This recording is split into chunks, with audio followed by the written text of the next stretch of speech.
appelons les civils patriotes qui ont décidé, face au péril, de s'engager dans un esprit de sacrifice et sans aucune réserve aux côtés des forces de défense et de sécurité pour le combat de la liberté et pour le combat de la dignité.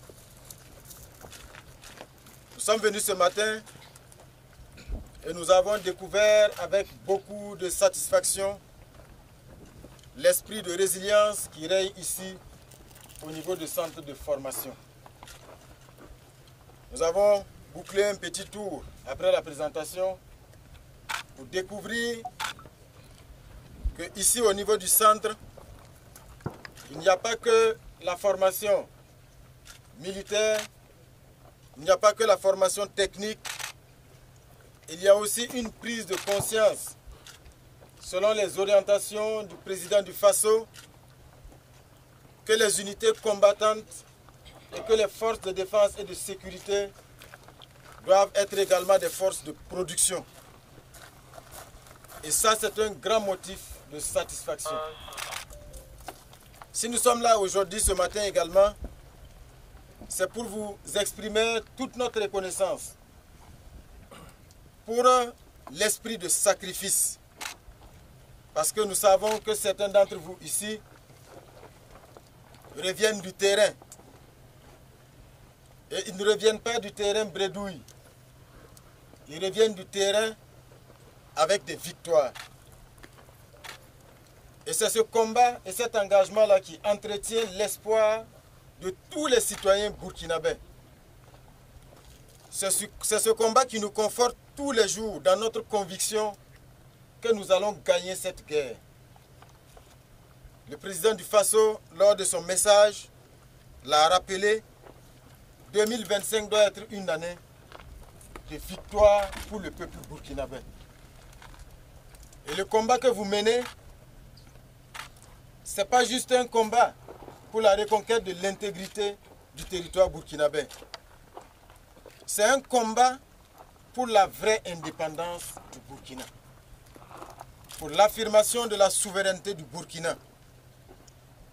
Je suis sûr que vous étiez sur le terrain, vous avez vu l'ennemi, vous avez vaincu l'ennemi, mais l'ennemi ce n'est pas seulement celui qui court tous les jours dans nos brousses.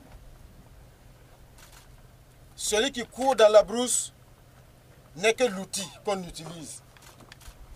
Ça veut dire qu'il y a quelqu'un derrière, il y a des puissances derrière qui ont juré l'affaiblissement du Burkina Faso, qui entretient, qui coordonne et qui équipe.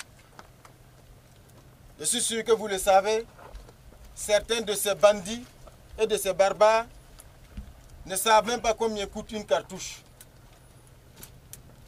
Mais comme on le voit, ils sont équipés, ils ont des munitions et ils ont des moyens d'action. Mais aujourd'hui, je pense que la peur a changé de camp et qu'ils n'ont aucune chance. La victoire sera de notre côté. Donc si nous sommes là ce matin, c'est pour vous porter ce message d'encouragement. Mais aussi vous inviter, au moment où nous sommes en train de nous rapprocher de la victoire, à rester extrêmement vigilants. Parce que l'ennemi et tous ceux qui sont derrière ces ennemis, qui sont dans la brousse là, font usage aujourd'hui de perfidie, à travers de la manipulation. Tous les jours, on voit circuler des messages vocaux dans nos langues. Souvent, on ne sait même pas quelle est l'origine de ces messages. Mais il faut être vigilant parce que l'objectif, c'est de diviser. L'objectif, c'est de toucher le moral. Donc, il faut que nous soyons conscients de cela. Et que nous puissions être imperméables à toutes ces tentatives de manipulation et de division. Chaque fois que vous avez un doute, il faut regarder les populations quand vous passez. Et voyez la motivation que ces populations souhaitent vous transmettre. Et surtout l'espoir qui renaît dans leurs yeux quand ils vous voient passer. Je pense que c'est la source de motivation suprême.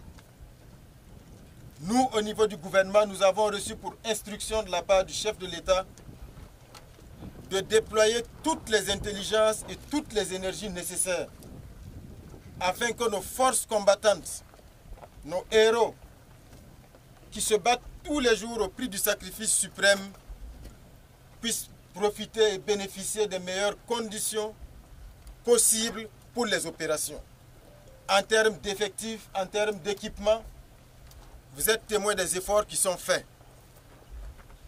On est conscient que tout n'est pas encore parfait. Mais justement, notre mission, c'est de veiller tous les jours à ce que les conditions s'améliorent sur le terrain. C'est la mission qui nous est dévolue. Jour et nuit, nous déployons toutes les énergies au niveau du gouvernement pour pouvoir être à la hauteur de cette mission qui nous a été confiée par le président du Faso.